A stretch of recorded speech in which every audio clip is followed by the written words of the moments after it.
Hey, this is Lorena and I wanted to do a tutorial for you. I'm participating in my scrap challenge. I started a challenge August 8th or 9th. I'm not sure exactly. And it's going to end September 10th. If you want to participate in the challenge, please join us at Lorena's Quilting on my Facebook group to participate or just watch some of the beautiful creativity some of these wonderful ladies and brethren are making. But I'm wanting to participate, so I went ahead and I used one of my quilting scraps and I made myself this really adorable, cute little pouch. It's really easy to make. I used some scrap vinyl and I found some of this ribbon that fit perfectly with it. And of course I had a zipper and I used binding strip, a scrap binding strip to do this. It's really easy. You could put your notions and stuff like that or your ID or your keys in it. Put quilting supplies and stuff because, you know, we're quilters here. We're quilters in this channel. I really do hope you like this tutorial. Let me share this. I did regular binding on this. I did 1.5 inch binding. I recommend you do 1 1/4 because the binding was a little too thick and it looked weird. So I kind of rolled it in to keep using the binding. I do have a binding tutorial linked on the information bar, but a lot of you guys know how to make binding and how to do binding on quilts. I also have a link on how to connect your ends together, on how I connected this end together, you know, like if you were doing it on a quilt. So I did kind of binding like you would do it on a quilt on this little cute pouch. I just assumed that you guys knew how to do those things, and if you don't, I have videos on how I do them if you would like to watch those videos, and I'll link it on the information bar, and I will link how I quilted this on the information bar if you want to see that. I really do hope you like this tutorial. It's fun, easy. It didn't really take me much to make it. It kind of came out pretty quick. The only thing that took me a while is to hand stitch the binding, but I went and did it while I was at a volleyball game. I was there stitching at a volleyball game. So I really do hope you like this. I hope you make one. And also, if you want to participate in the scrap challenge, please join us at Lorena's Quilting on my Facebook group. I would love to see whatever scraps you have in line and make a scrap into a functional item. I really do hope you like this video, and I'll see you in a second. All right? Bye. Bye. Oh, well. See ya. Okay, so let's get started. Here I have my scrap piece of fabric and I have a scrap piece of vinyl that goes as wide and as long as my scrap. You also need some ribbon if you want to use ribbon, and here I decided I was indecisive of what kind of zipper I wanted. I just wanted to make sure that everything color coordinated. I also have my binding strip that's just a random scrap. I recommend you use 1 1/4 binding strip. Now in making your bag, you're going to get that vinyl and put it underneath your zipper, and you're going to top stitch. You're going to need some of that paper underneath so that it doesn't lag on your sewing machine, and then you're going to trim off the vinyl as close as you can without hitting the zipper or hitting the stitch. Once you're done with that, I'm going to show you what it looks like on the top. Just make sure that your zipper opens and closes and that the vinyl doesn't get stuck with your zipper. Then you're going to go ahead and get some ribbon, whatever ribbon you like. And what I like about this is the vinyl is going to protect that ribbon, and you're going to stitch the top and the bottom. I ended up stitching it twice on the top and the bottom to make it a little bit more decorative, but that's up to you. And then you're also going to do the same exact steps on the opposite end.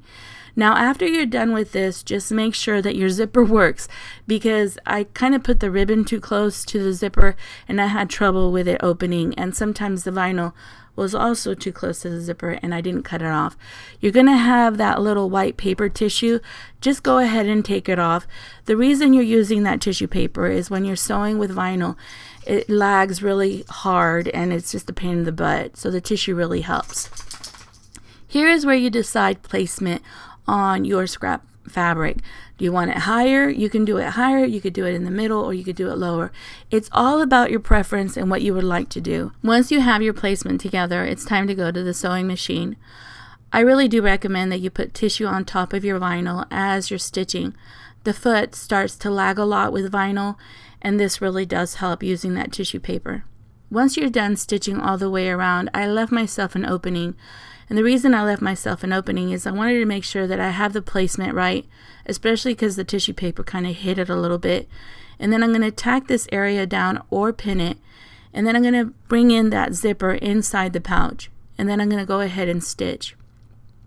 After you've stitched around, make sure in these areas where the zipper is that you double stitched in those areas, because there's going to be a lot of wear there and it's time to cut everything off.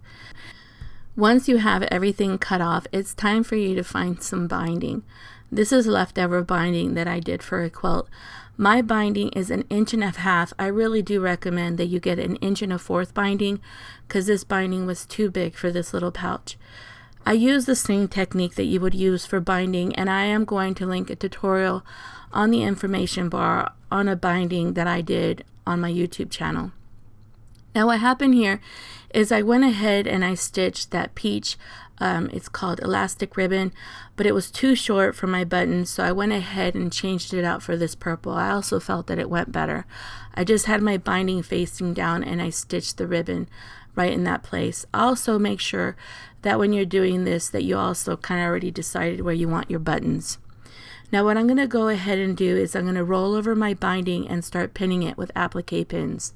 And I'm trying to go as straight as I can. You can use Elmer's glue and do this and tack it down, but I didn't think about it by the time I was doing this, so I just thought this would work. What I use is I use superior thread and an applique needle to do my binding. And what I do is I tie a knot to where the needle is and the end tail. The way I do my binding is I go down in one area and try to be as parallel to the fabric, and I just puncture a little tiny hole. I'll show you what I'm trying to say here. I go down where that needle is and I try to be as straight as I can with the needle and my fabric. So I'm going parallel, and then I just get a little bit of the fabric and pierce the needle through there. I also have my thumb placed where I want the needle to come out. And here I'm showing you where my needle's going to go in right underneath that thread. I'm going to go down, be as parallel as I can, and my needle is piercing out where I have my thumb. And I usually have it this way because it keeps my fabric straight. I also know where my needle needs to come out, and this also makes a beautiful stitch line that it disappears. I also do this technique when I'm doing applique. So I'm just showing you how I do my hand binding. I do use superior thread and I use an applique needle. And here you just see me stitching all that binding down, and I went all the way across. Now it's time for the button. Here you saw me pick a button that has one of those loops in the back, and I wanted to go ahead and make sure that the placement is right. And here I'm showing you how I have my binding all stitched down, and that my little ribbon, my elastic ribbon, is long enough to wrap itself around the button. Make sure that when you do this that you already have placement set up and that you have everything designed already before you start stitching anything. Here you see me tacking that button down. I used a regular thread, cotton thread, and I did 2 loops and tied a knot. And I went ahead and tied a knot and went under the fabric and fed the button through. I've done that already a couple times because my camera was going in and out of focus, and I'm just showing you how to stitch this kind of button, just in case you don't know how, but I'm sure you do because y'all are sewers. So here you see me grabbing a little bit of the fabric underneath and then feeding it through the loop of the button and then going underneath again. And then here you see me just tacking a knot, and then after I tack a knot I do a couple more loops again, making sure that that button is nice and secure. So this is what my little pouch looks like. I'm going ahead to make sure that my elastic goes all the way around the ribbon, because the first time I tacked down that elastic it wasn't long enough. So there is some design process that you need to think about before you go ahead and do this. But to be honest, you can make this as big or as small as you want, because it's just based on how you want to design it.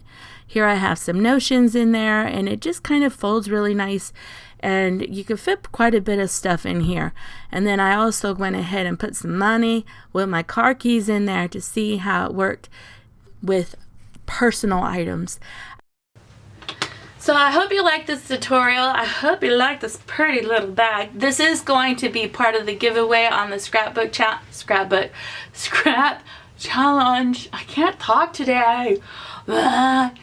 thank you for watching, and see you next time, okay guys? The kids are in school, so now I can make some more videos, so that's kind of awesome for me. Yeah. Don't tell my kids, okay? Bye.